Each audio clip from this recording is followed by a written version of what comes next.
Hey everybody, how you doing today?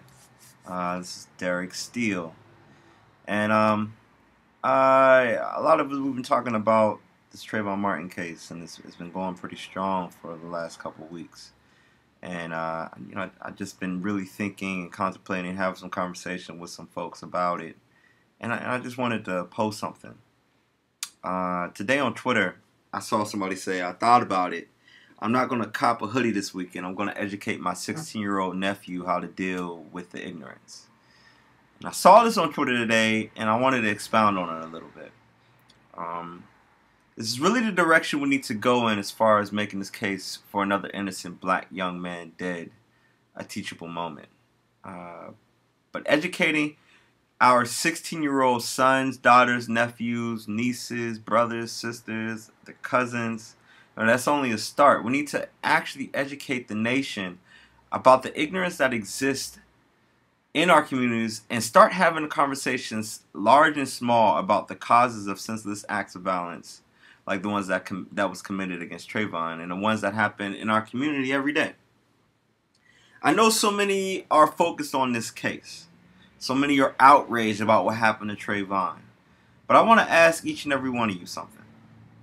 Outside of the Facebook and Twitter posts just like this one, what are you going to do about it? I get the outrage, all the focus you have given in the last 2 weeks, but what are you going to do physically about this type of senseless acts of violence and change it to keep it from happening to another black family's son? Right. You posted up yourself in a hoodie on Facebook. Nice. That's what I'm doing right now. The Million Hoodie March and all the hoodie posts on Facebook, that was cool. I participated. But outside of showing solidarity with this one family, what did it solve? What are we solving right now? Even if Zimmerman is finally arrested and put in jail, the problem still isn't solved. And if you believe that Zimmerman being brought to justice will solve the underlying problem, you clearly don't understand really what the problem is. The way the story is being told right now, and the way it's being handled, it makes it seem like this never happens. It makes it seem like this type of thing happens very seldom, when really it happens way more often than it should. Oscar Grant got shot in the back while handcuffed by the police, and he's dead. Michael Bell got shot 50 times by the police officers, and he's dead. In both those cases, the police got off. These are just two cases that got national attention, but we watch the news every day, and you see people are dying. And let's be honest, most of them are men and boys of color, black and brown. We're killing each other. The police are brutalizing us and killing us. And now you start to realize that we're also still being killed by scared white people. And let's be honest, it's still happening. These are the cases. This is what's happening. But if we really want to solve the problem, we need to act on why this is happening, not just what is happening. Right now, everything we're doing, everything we're saying is a reaction to what happened. And this is dangerous because with all the energy that people are putting into this, what happens if Zimmerman gets off? All hell's going to break loose. Maybe. I say maybe because, when Oscar got killed and when Mike got killed, we were all up in arms about it when it happened, but we didn't do anything, and all hell didn't break loose then. But for argument's sake, let's just say all hell breaks loose after this one. This situation is totally different because he was a 17-year-old boy. I get you. All hell could possibly break loose because people aren't concerned with the nuances of the case. With facts like how the neighborhood was suffering from months of break-ins and muggings while under the watch of Zimmerman and the rest of the neighborhood watch. Yo, have you ever been to a neighborhood watch meeting? And like community members, they come in, they've trusted you with being a part of the team of overseers in the community, and they come with their concerns, and they really want you to do something about the crime that's happening. I was just in a meeting a couple of weeks ago, and everybody, for the last 2.5 months, people have been breaking in to people's homes through their back doors. Like the UPS man is coming, and when he leaves, a guy comes back up to the door and robs people, Like this stuff is really happening in my hood, right? And you come to the neighborhood watch meeting and people are outraged about this type of stuff. They want you to do something. You know, so the neighborhood watch guy who's in charge, he calls the police, and the police they come to the neighborhood watch meetings too. No shade to the police department here in Inglewood, man. They do their job. But guess what? There's not that many of them. Why? Because the money's been cut back, and we don't have as many police officers, right? So you call the police department 5, 6, 7, 8 times. You know, Zimmerman, he took it way too far with this. I don't want to make excuses for this guy. He took it way too far. He should have never killed that boy. Never killed that boy. Right? We totally agree on that. But let's be real. What do you expect is going to happen when a scared man in a power position with a gun who's feeling like he's doing his job by always calling the police, but feels like, just like his community members, like the police aren't stopping crime in their neighborhood because they never catch the people who are doing the break-ins and the muggings, right? Put yourselves in his shoes for a second. What happens in the hood every day when robberies and stuff is happening and muggings are happening, right? Come on, man. 9 times out of 10, someone ends up dead. We see it in the news every day. The police never come to the hood, and there's always street justice that happens, right? But we ain't worried about those facts, you know, because we're too focused on what happened. And then the bottom line is, in all of our eyes, it's another black boy fell victim of being shot because he was black. And that's what happened.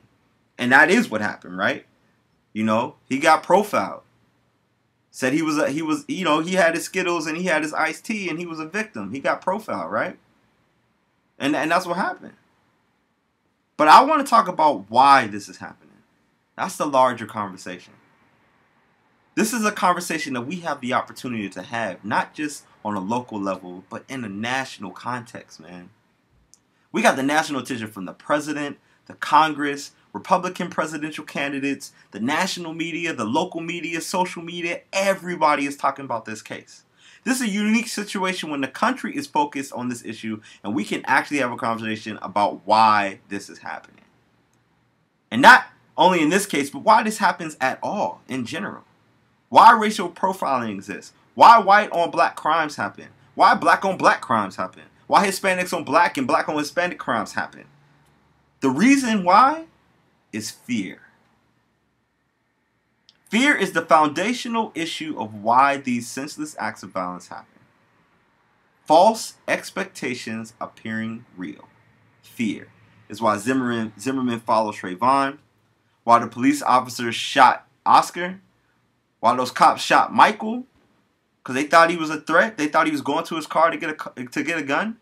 Why the Crips kill the Bloods? You know what I mean? It's fear, and we finally can have the conversation, big and small, at our churches, in our neighborhoods, at our schools, in our classrooms, on the bus, at work, about what everyone is really so afraid of. Fear. And in this conversation, we can work to systematically eliminate fear from each other. Do I want justice for Trayvon? Of course I do. I want a justice for Oscar. I want a justice for Michael. I want a justice for my cousin Dave. I just don't want to lose this opportunity to make a larger case and have a larger conversation that could possibly curb the violence that is running rampant in our communities. Don't you? So I'll say in short, let's start having the hard conversations. Let's start listening to each other and eliminate the fear, which is the foundation of racism, racial profiling, and all the other nuances that caused this young man's death. I want to do this so my future son doesn't have to deal with the possibility of being a casualty of false expectations appearing real. I'm all about making a better world for the kids, for my kids and their kids. And it starts with really eliminating the things within our control as much as we can to make this world less dangerous for them. It's not going to be an easy conversation. But it's finally time to pick up where the 60s left off in having this conversation. This is just one of the major blocks of issues that need to be dealt with. But it can lead into a conversation of disenfranchisement of people of color in school systems, government systems, living conditions, etc. It's time to tackle these issues. But we got to start at the foundation. Because if we start at the foundation, folks, if fear is at the foundation of racism, right? and we knock out the conversation of fear and we stop fearing each other, then we can topple the building that fear has created. I'm sorry, we can topple the building of racism. That's what it is. Right? We have to start having these conversations. We have to stop being afraid to have this conversation. I'm done walking on eggshells. I practice it daily. Yes, this is a hard conversation to have. A lot of times we end up not agreeing. But I tell you one thing. Every time I have a conversation about this type of thing, about fear and about racism and about just deconstructing racism altogether, when I have these conversations with folks, the people I'm having the conversation with, we both leave with a lot of stuff to think about. But it starts with not being afraid to have the conversation. And that's really all I have to say. So I ask again, what are you going to do? Physically, what are you going to do to bring about fundamental change in this country?